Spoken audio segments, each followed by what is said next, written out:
अहमदुहु व नुसल्ली व नुसल्लिमु अला रसूलिहिल करीम व अशहदु अल्ला इलाहा इल्लल्लाहु वहदहु ला शरीका लह व अशहदु अन्न मुहम्मदन अब्दुहु व रसूलुहु अम्मा बाद फ़अऊज़ु बिल्लाहि मिनश शैतानिर रजीम बिस्मिल्लाहिर रहमानिर रहीम इन्नल्लाहा व मलाइकतहु युसल्लूना अलन नबी या अय्युहल्लज़ीना आमनू सल्लु अलैहि व सल्लिमू तस्लीमा अल्लाहुम्मा सल्लि व सल्लिम अला सय्यिदिना व नबिय्यिना व मौलाना मुहम्मद व अला आलि सय्यिदिना व नबिय्यिना व मौलाना मुहम्मदिन व बारिक व सल्लिम सल्लि अलैहि। अल्लाह ताला की हम्द सना और उसकी नेमतों पर अल्लाह ताला का शुक्र, रसूल अकरम सल्लल्लाहु अलैहि वसल्लम और आपकी आल और अस्हाब पर दरूद व सलाम अर्ज़ कर लेने के बाद इंतहाई इज़्ज़त के लायक सामीन,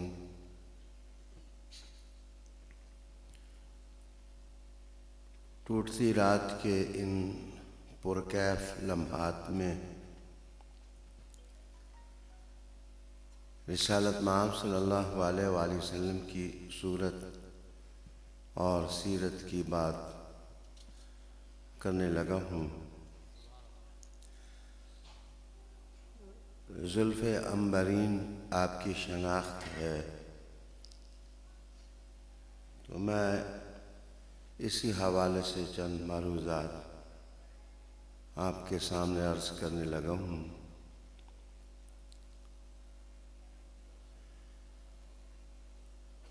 आका हुज़ूर सल्लल्लाहु अलैहि वसल्लम की ज़ात बाबरकत के शमाइल में शमाइल तिरमिज़ी से एक हदीस शरीफ सुनाने की सआदत हासिल करने लगा हूँ।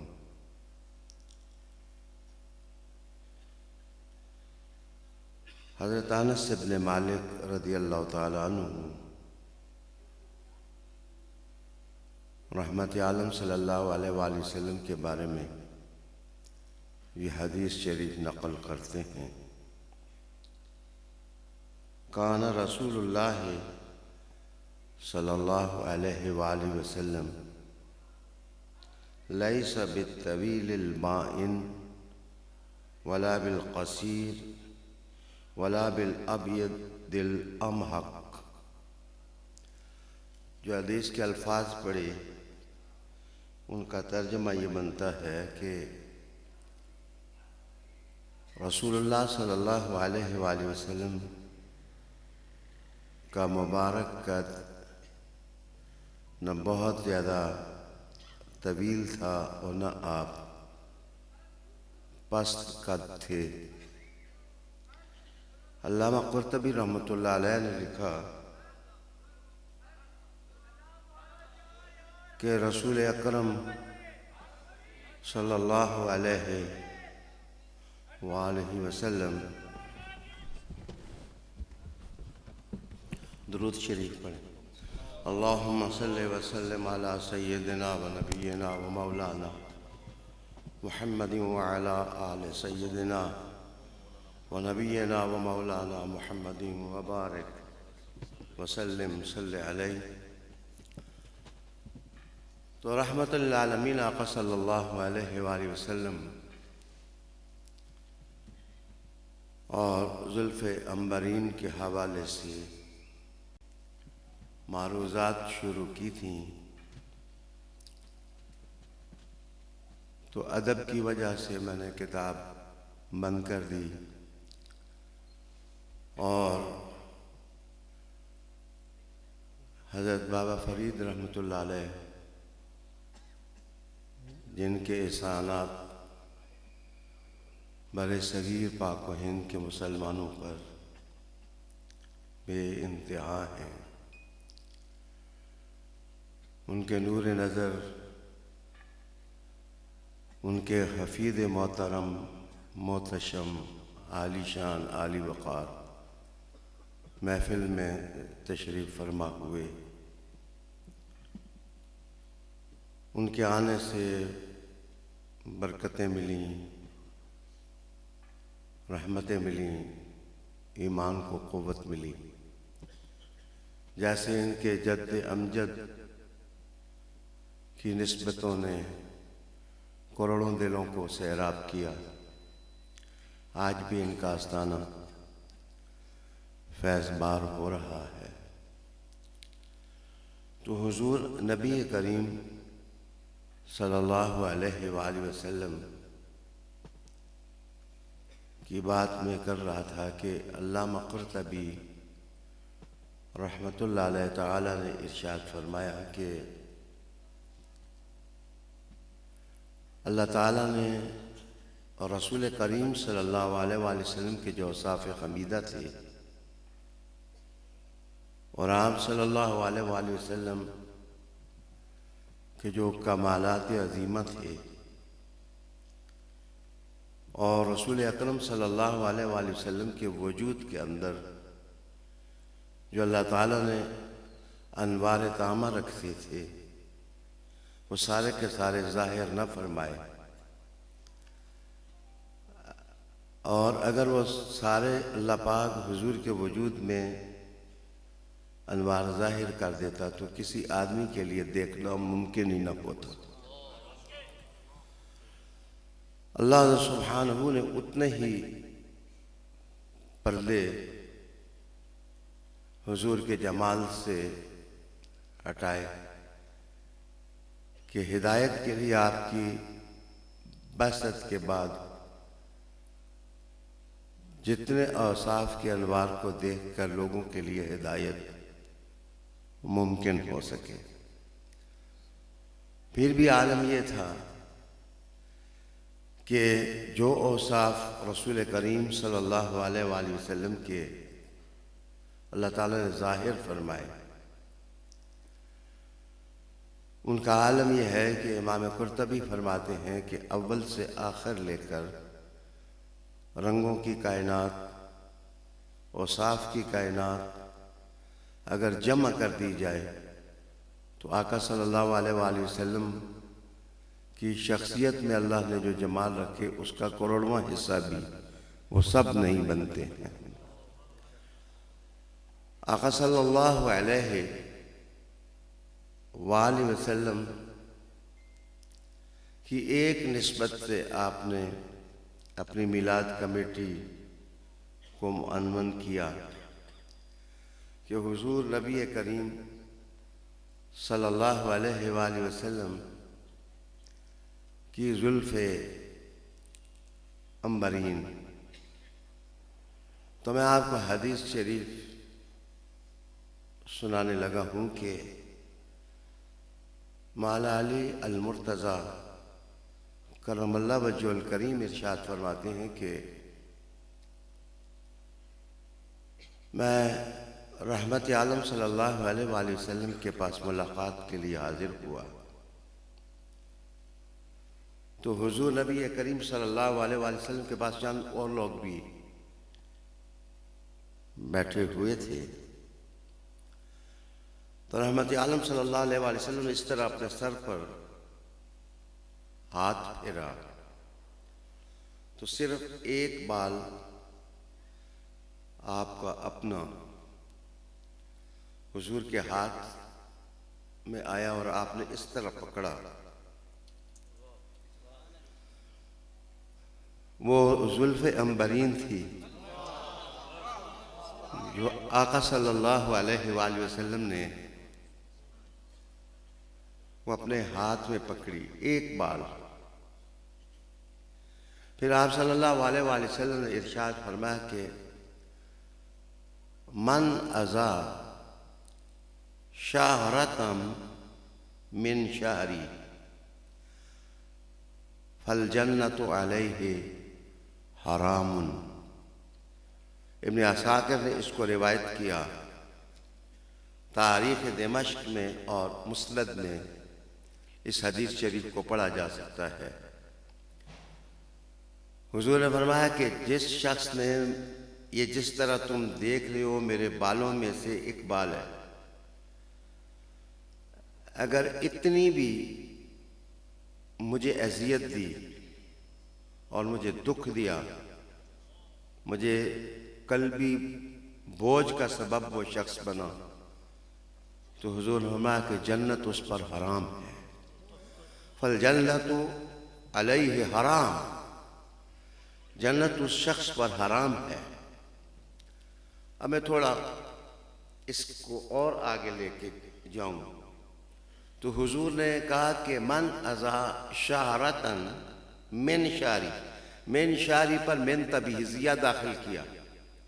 मिन तबीज़िया जहाँ दाखिल हो तो वो कुल मुराद नहीं होती, जुज़ मुराद होती है कि अकल तो मिनत ताम।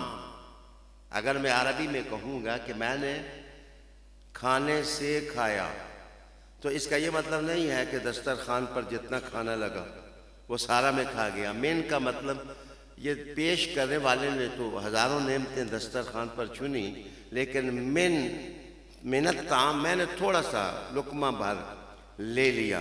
तो ये मिन जहाँ आ जाए ये माना बाज का देता है, इसको तबीज़िया और बाजिया से ताबीर किया जाता है।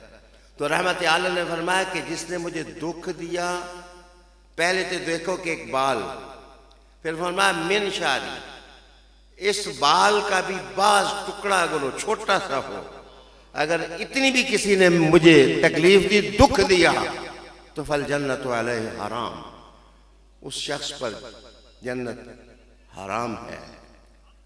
फिर मैं अर्ज करूँ और थोड़ा और आगे इस बात को ले जाऊँ कि शाहर जो है बाल, बाल को शाहर क्यों कहते हैं? इसलिए कि ये शऊर की अलामत होता है कि सर पर आप बाल देख रहे हैं, तो ये बाल सर पर पैदा हुए तो आप जिस्म को चुटकी काटें, वहाँ दर्द महसूस होगा। आप कोई बाल खींचें, आपको तकलीफ होगी। तो अंदर आपके शऊर है तो आपका ये महसूस है। अगर शऊर ही नहीं है, आप कहते हैं मैंने ये शेर कहा है। शेर कहने का मतलब ये है कि शेर का ताल्लुक शऊर से होता है। हर आदमी न शेर कह सकता है न शेर सुन सकता है। और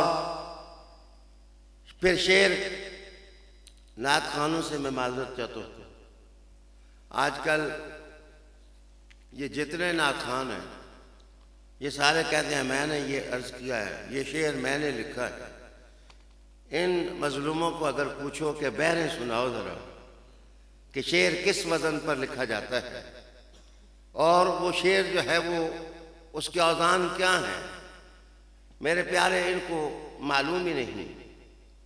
एक बार एक साहब से पूछा कि मसनवी का वज़न क्या है, तो मसनवी लिखी गई है फ़ाइलातुन फ़ाइलातुन फ़ाइलात, बेशनो अज नए चूँ हिकायत मी को नद, फ़ाइलातुन फ़ाइलातुन फ़ाइलात, हर को जाके अशके रवा गुंचा बबद, फ़ाइलातुन फ़ाइलातुन फ़ाइलात, सीना खाहम शुरह शुरहा अज फिराक, फ़ाइलातुन फ़ाइलातुन फ़ाइलात। 26,000 अशार जो हैं वो इसी वज़न पर हैं। 26,000 अशार इस वज़न पर हैं। तो मानना अगर वज़न आपको नहीं पता तो आप तोलेंगे कैसे? तोलेंगे अगर नहीं तो शेर कैसे बनेगा? शेर पहला मिसरा 1 गज और दूसरा 2 इंच, ये शेर तो नहीं होता। शेर का ताल्लुक शऊर से होता है। शायर पहले मापता है, फिर उसको तोलता है, फिर उसका वजन करता है, फिर उसको तराजू पर चढ़ाता है, फिर मफहूम को देखता है, फिर माना का जायजा लेता है, फिर उलूम के जायचे में उसको उतारता है, फिर अपने उन्वान की रूह उसमें डालता है, फिर अपने मुशाहिदा सामने लाता है। थोड़ी देर के लिए नात लिखे तो अपने माहौल से निकलता है। वो अपने गांव का नहीं रहता, वो अपने शहर का नहीं रहता, वो अपनी गली का नहीं रहता, वो अपने कूचे का नहीं रहता। जनाब उसका बसेरा हुजूर का मदीना बन जाता है। जिस वक्त वो अपनी बस्ती से निकलता है और निकलने के बाद उस जगह दाखिल हो जाता है, उसका अपना कुछ नहीं रहता। न मन उसका होता है, न तन उसका होता है, न सर उसका होता है, न शेर उसका होता है, न शऊर उसका होता है। उसके अंदर एक हुस्न उतरता है। उसको चाहो तो कह लो वद्दुहा, उसको चाहो तो कह लो वल्लैलि इज़ा सजा, उसको चाहो तो कह लो वन्नज्म। मैंने कहा शऊर पर उस हुस्न को नहीं उतारा जा सकता, इसलिए कि बंदे के अंदर ताकत ही नहीं है कि हुजूर की तारीफ कर सके। इसलिए रब ने कहा तुम ना सुनना चाहते हो तो किसी और की तरफ कान ना लगाओ, मोहम्मद का खुदा खुद मुस्तफा की तारीफ करेगा। आली जनाब, आली जनाब, दोस्तों सामीन, तो रहमत आलम सल्लल्लाहु अलैहि वसल्लम ने अपने बाल मुबारक को, मुंह मुबारक को रसूल पाक सल्लल्लाहु अलैहि वसल्लम ने शऊर के साथ जोड़ के कहा कि हुजूर से मोहब्बत वो ही करता है जिसका शऊर होता है। जो पागल आदमी है, जो मुफ्ती जो है वो तरकड़ियों पर बिकता हो, उसको क्या पता मकाम रिसालत क्या है। आप जिसका वजन दुनिया की दुकान पर हो वो जनाब हुजूर की नात नहीं कह सकता। हुजूर की नात बरेली का ताजदार अहमद रजा कह सकता है। करूं मदहा अहले दुबुल रजा, पर इस मैदान में मेरी वदा, मैं गदा हूं अपने करीम का, मेरा दीन पारा है नान नहीं। मैं गदा हूं अपने करीम का, मेरा दीन पारा है नान नहीं।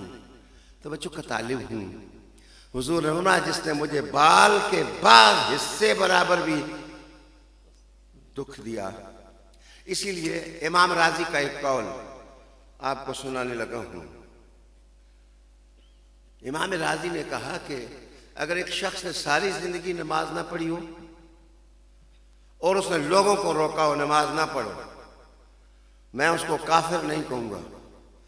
लेकिन अगर उसने हुजूर के बाल की भी तौहीन की हो तो मैं कहूंगा ये दायरा इस्लाम से खारिज हो गया। इसका मुसलमानी के साथ क्या ताल्लुक है? और हरीमे रिसालत और जमाले नबुव्वत का अगर वो कदर ना नहीं है तो उसको क्या, वो नमाजें तो उसकी हैं जो हुजूर का बन जाए। जो आदमी हुजूरी का नहीं बन सका उसकी नमाजें क्या, उसके सजदे क्या, और उसके रकू क्या, और उसका खड़ा होना क्या, और उसका हाथ बांधना क्या। ये मामूली आदमी नहीं है, ये बहुत बड़ा आदमी है। फखरुद्दीन राजी तफसीर कबीर लिखी एक मौका पर, ये मैं बताता चलूं। नाजुक मसाइल मैं इसलिए बयान कर रहा हूँ कि जुल्फ़े अंबरीन एक नाजुक ख्याल है अपने महबूब का। मैं तो समझता था कि आप नाजुक ख्याल लोग हैं, बस इतना ही कहूँगा, समझता था कि नाजुक ख्याल लोग हैं। तो ये जमालियाती हिस्स का तेज होना, ये जमालियाती हिस्स का तेज होना, मेरे बच्चे ये भी अल्लाह की अता है। तो मेरे लिए कोई प्रॉब्लम नहीं। आपको पता है कि मैंने इस धरती के ऊपर 4 बंदों को भी बैठकर कुरान का दर्स दिया। मैं ना महफिलों का भूखा हूँ, ना मुझे कोई शौक है महफिलों में आऊँ और ये हो और वो हो। मैं कहता हूँ सन 1905 कह रहा हूँ 2005, इससे पहले जितनी भी मसाजिद बनी हैं, अल्लाह के फजल उन मस्जिदों में फ़कीर ने दर्स दिया। कुरान मजीद का दर्स दिया है, तो मैं यही समझूंगा कि मैं दर्स दे रहा हूं, आपकी तवज्जो चाहूंगा। तो बात क्या हो रही थी कि रिसालत मआब सल्लल्लाहु अलैहि वसल्लम की जुल्फ़े अंबरी की बात हो रही थी। आपने कहा जुल्फ़े अंबरी, तो मेरा और आपका कहना तो नापायदार है। आप और मैं क्या चीज है? कुछ भी नहीं है। अल्लाह पाक ने फरमाया कि मैं कहूंगा वल्लैल इज़ा सजा, कसम है जुल्फ़े अंबरीन की जब वो वद्दुहा के चेहरे पर पड़ जाए। अल्लाह अल्लाह रब्बुल आलमीन ने हुजूर की जुल्फ़ की तारीफ की। आगे बढ़िए, इमाम राज़ी के बाद में एक और हदीस शरीफ आपको सुनाने लगा हूँ, गौर से सुनिए कि रिसालत मआब सल्लल्लाहु अलैहि वसल्लम ने जब आप हज फरमा रहे थे तो आपके बाल जो आदमी काटता था उनका नाम था अबू तलहा, सहाबी थे, उनका इसमें गिरामी था अबू तलहा। तो रसूल करीम अलैहिस्सलाम जिस वक्त बाल कटवाने लगे तो कुरान की आयत भी उतरी और कहा मुहल्लिकीन और मुकस्सिरीन, है जमा का सीगा कि सिर टेंड कराने वाले और बाल कटवाने वाले सर के, लेकिन माफ करना लब बेजौर लिखते हैं कि है जमा का सीगा, लेकिन रब ने असल में इशारा हुजूर की तरफ किया कि ये बाल कटाने वाले कैसे खूबसूरत लगते हैं, ये बाल कटाने वाले कैसे खूबसूरत लगते हैं। सरकार ने सर मुंडाया भी है, सर मुबारक। तो सहाबा ने दायरा बना लिया हुजूर के गिरदा गिर्द, और दायरा बना के अबू तलहा की तरफ इशारा किया, हुजूर का एक बाल मुझे दे दे, एक बाल मुझे दे दे, एक बाल मुझे दे दे। तो मुस्तफा करीम ने कहा कि अभी रुक जाओ। जिस वक्त आपने सारे बाल उतारे तो हुजूर ने चादर में इकट्ठे करके अबू तलहा को दिए और कहा कि ये सारे बाल मेरे चाहने वालों में तकसीम कर दो, ये सारे बाल मेरे चाहने वालों में तकसीम कर दो। सामीन आशिकीन, ये जलेबी नहीं थी, ये रसगुल्ले भी नहीं थे, ये लड्डू भी नहीं थे। लड्डू रसगुल्ले तो तुम्हारी दुनिया और मेरी दुनिया की चीजें हैं।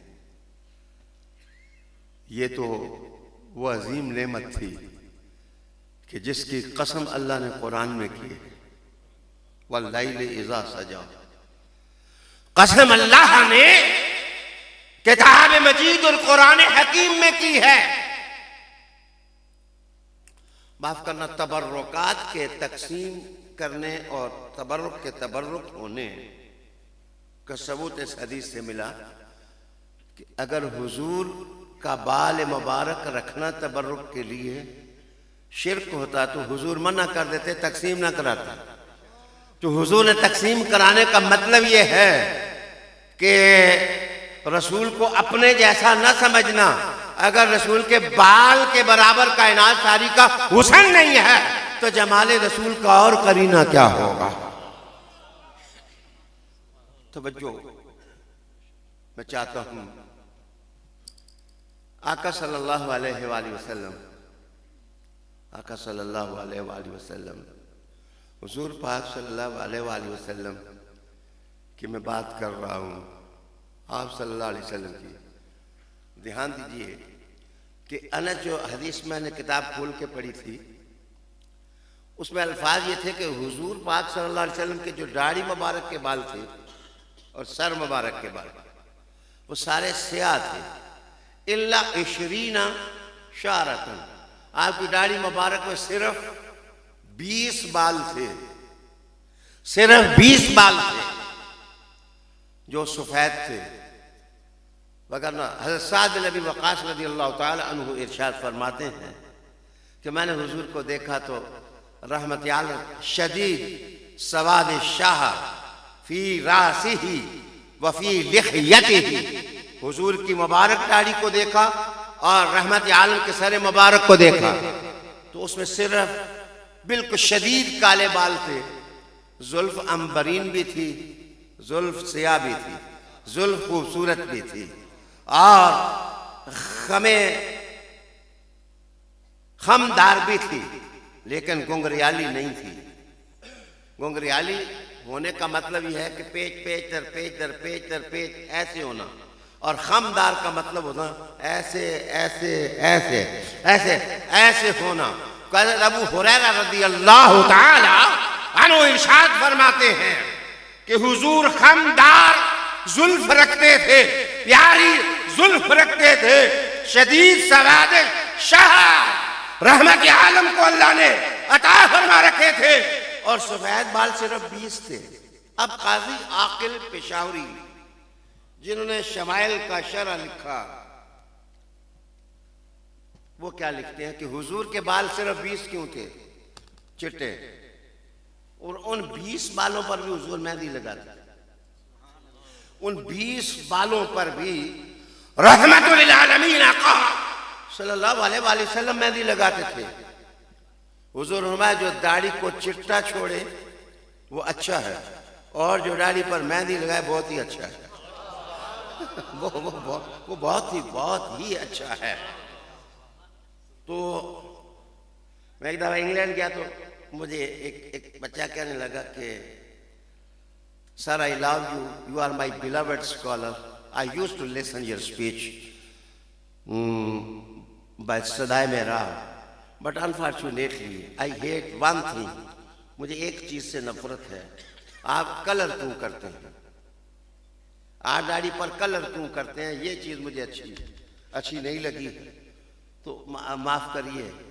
और मैंने शमाइल तिरमिज़ी हदीस निकाल के रखी कि बेटा कि देयर वर 20 सिर्फ और सिर्फ 20 हेयर बाल से हुजूर की दाढ़ी मुबारक में, उनको भी हुजूर मेहंदी लगाते थे, कलर करते थे। वो कहने लगा कि now I love with you, मैं आपसे लव करता हूँ। मैंने कहा कि पुत्र बड़ी मेहरबानी, दुआ मेरे लिए कर दे, मैं तेरे लिए दुआ कर।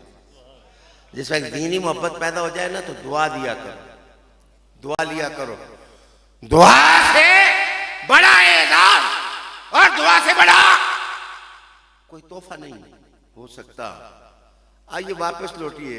अब काजी आकल पेशावरी लिखते हैं कि हुजूर की दाढ़ी मुबारक में कम बाल क्यों सफेद थे, वो भी जिस वक्त हुजूर ऐसे कंगा करते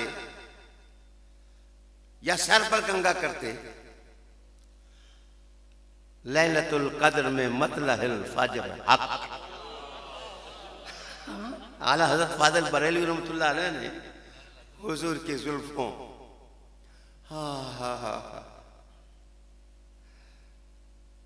ये मोहब्बत अगर अल्लाह ताला बच्चे दे दे ना, हुजूर पाक सल्लल्लाहु अलैहि वसल्लम की सच्ची मोहब्बत आ जाए। ये मांग की इस्तिकामत पे लाखों सलाम, मांग की इस्तिकामत पे लाखों सलाम। तो हुजूर ने कंगा भी फरमाया, लेकिन रहमतुल आलमीन सल्लल्लाहु अलैहि वसल्लम कभी बालों को झटकते इस तरह हाथों के साथ, तो कंगा न करते तो खुद ब खुद मांग सीधी बन जाती, एक खत खींच जाता, वो बिल्कुल सीधा होता। आला हजरत का लैलतुल कद्र में मतलहिल फज्र हक, मतलब यह कि जिस तरह लैलतुल कद्र हो तो उसके बाद सुबह तुलू होती है, तो वो रोशनी होती है। हुजूर के काले बाल थे लैलतुल कद्र की तरह, बीच में मांग इस तरह चमक रही थी जिस तरह सुबह सादिक तुलू हो रही है, जिस तरह सुबह सादिक तुलू हो रही है। अच्छा, हुजूर नबी करीम सल्लल्लाहु अलैहि वसल्लम के ये बाल मुबारक भी जिस वक्त दाढ़ी पर इस तरह उंगली फेरते, हलाल करते या कंघा इस्तेमाल कर लेते, तो वैसे रसूलुल्लाह अलैहिस्सलाम ने कंघी मुबारक की है, इल्ला गिब्बा। हदीस के अल्फाज हैं, कभी कभी हुजूर कंघी फरमा लेते थे और आला हज़रत इधर भी तड़प के कहा, जिस वक्त आप कंघा यूं फेरते हैं और बाल जो है एक एक करके सामने आता है, या रसूलल्लाह आपके आशिकों के जिगर फट रहे होते हैं। और आपके जो आशिक हैं, आपके चाहने वाले हैं, आपके मुहिब्बीन हैं, आरिफीन हैं, सालिकीन हैं, रहमतुल लिल आलमीन आका सल्लल्लाहु अलैहि वसल्लम को चाहने वाले हैं, फरमाया कि उनके दिल फट रहे होते हैं। मेरे दोस्त काजी आकल पेशावरी लिखते हैं कि वो भी जिस वक्त यूं करो तो जो काले बाल हैं उनमें सफेद बाल छप जाते और वो नजर ना आते। ये तो खास खास सहाबा किसने गिने थे? हजरत अनस रज़ियल्लाहु ताला अन्हु फरमाते हैं कि मेरी माँ का मशगला था, जिस वक्त हुजूर हमारे घर में आते थे, आराम करते थे दोपहर के वक्त, तो हम लोग सारे बैठते तो हुजूर नबी के लिए नरम नरम खराटे भरते थे, नरम नरम। एक खराटा तो वो होता है ना जो बहुत बड़ा खराटा होता है, बहुत बड़ा। तो मैं 2 गाड़ियों में सफर करता हूँ, तो एक में बैठ रहा हूँ, पीछे साथी। तो मैंने इन लड़कों को उस दिन कहा कि यार मैं पिछली गाड़ी से खराटों की आवाज़ सुन रहा था, ये कौन इतने बड़े बड़े खराटे भर रहा था। तो वो लड़का सामने बैठा है वक़ार, वो कहता है जी ये खराटे मेरे हैं, बहुत ऊंची आवाज़ से दुआ फरमाएं, कुछ दब जाए, कुछ लच जाए, कुछ बिछ जाए, कुछ नरम हो जाए, वगरना बहुत मोटी आवाज़ के साथ खराटा तो किसी को सोने नहीं देता। तो मेरे पास मेहमान आए, पीर साहब मुझे कहने लगे जी इन पीर साहब को अलग बिस्तर बिछा कर। मैं कहा यार बड़े सोहने मुहब्बत है आप, कहते राती खराटे पर दिन 6 घरों के बात जाती है, सोहन ही नहीं देंगे। रहमत आलम सल्लल्लाहु अलैहि वसल्लम जिस वक्त खराटा बरते थे, खराटों पर कभी फिर गुफ्तगू करूंगा।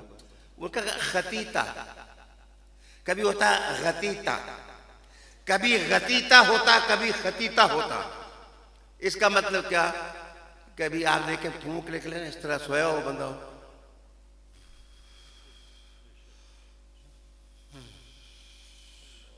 ये आवाज निकली है लंबी सी, लेकिन इसमें ऊंची आवाज नहीं। और कभी गतीता हो जाता। गतीता होने का मतलब है इसका मन हो छा जाने वाला। अब आप कहेंगे क्या आवाज छा जाती? नहीं नहीं, हुजूर के आशिक कितने सोने हैं। हजरत अनस कहते हैं गतीता का मतलब छा जाना होता है, लेकिन हुजूर का खराटा आवाज से नहीं छा जाता था। हुजूर जब खराटा भरते थे तो खुशबू निकलती थी, वो खुशबू माहौल पर छा जाता था, खुशबू माहौल पर छा जाती हूँ। समझो का तालिब हूँ। रहमत आलम सल्लल्लाहु अलैहि वसल्लम हमारी जाने उन पर फिदा हो जाए। अल्लाह ने बड़े हुस्न से नवाजा। पता है कि ये 20 बाल क्यों चिट्टे अल्लाह ने रखे? है पेशावरी बंदा यार, बाज पठानों को अल्लाह अकल भी बहुत अच्छी देता, वगरना आप शरारतें करते रहते हैं हमारे सूबे के साथ। कि जी मैं पेशावर गया तो उधर स्टेशन पर उतरा, ना बंदा ना बंदे दी साथ, सारे पठान ही पठान समझ। तो ये हमारे सूबे के बारे में आप इरशाद फरमाते रहते हैं। लेकिन काजी आकिल सवाती अल्लाह ने इश्क़ रिसालत के नतीजे में उसको जो बसीरत दी वो क्या थी?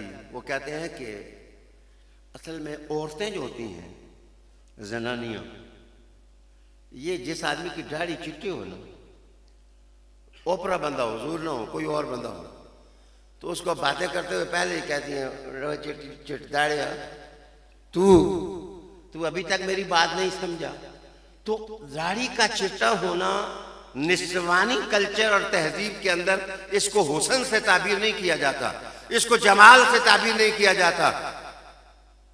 रब ने कहा महबूबा 20 बाल तो जरूर दूंगा ताकि चिट्टी दाढ़ी वालों को भी इज्जत रह जाए कि सुन्नत हमें अल्लाह ने अता कर दी, हुजूर के बाल 20 से ज्यादा बाल चिट्टे नहीं होने दूंगा ताकि कोई औरत आपकी गुलामा कनीज हो तो देख करके उसका ज़हन ऐब की तरफ ना जाए। ऐ महबूबा तुझे जाहिर से भी बेऐब बनाया है और तुझे बातिन से भी बेऐब बनाया है। वल्लैल इज़ा सजा, और कसम है जुल्फ़े अंबरीन की जिस वक्त वो वद्दुहा के चेहरे पर वो छा जाए। आइए रिसालत में आप सल्लल्लाहु अलैहि वसल्लम कहते हैं हमने हुजूर का बाल कोई मिल जाता तो वो भी इकट्ठा कर लेते, और रहमत आलम सल्लल्लाहु अलैहि वसल्लम के माथे का पसीना हम इकट्ठा कर लेते।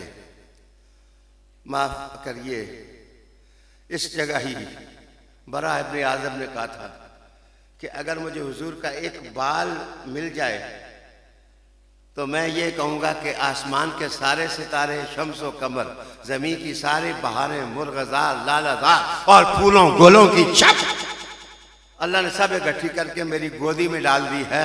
मैं हुजूर के एक बाल को सारी कायनात के मिलने से ज्यादा अखब जानूंगा और मैं इसको ज्यादा महबूब जानूंगा।